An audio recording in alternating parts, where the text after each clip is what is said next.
And doctors at Escorts Hospital in New Delhi for the first time conducted a successful operation of a 14-month-old child suffering from QT syndrome. What's that? Let's take a look in this report. 14-month-old Mohammad Mustafa is ready to embrace a new life. Mustafa, resident from Kabul, Afghanistan, was suffering from a disease called QT syndrome. It is a rare inborn heart condition which may lead to sudden death due to heart attack.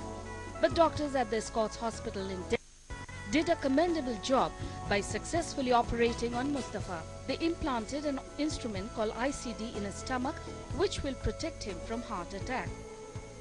इस तरह की problem बहुत ही unfortunate होती है और इसमें sudden death का risk बहुत ज़्यादा होता है, क्योंकि जिस बच्चे को एक बार कार्डियक अरेस्ट हो चुका है और उसके ईसीजी में एबनॉर्मेलिटी थी जिसको हम बोलते हैं लॉन्ग क्यूटी सिंड्रोम।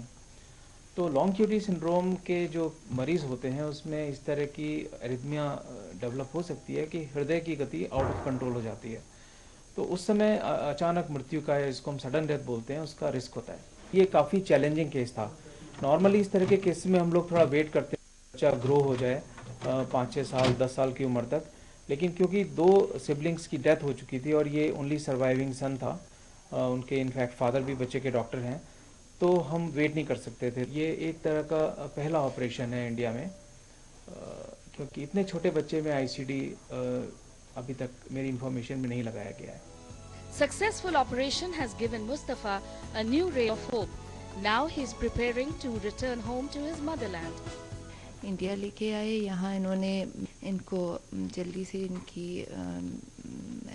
चेकअप करवाया और उनका शुरू किया, फिर इनका ऑपरेशन किया, आईसीडी इन पे लगाया, तो अब ये ठीक है। खुश इसी बात पे हैं कि हमारा बेटा ठीक हो गया है, तो इसी बात पे बहुत खुश हैं।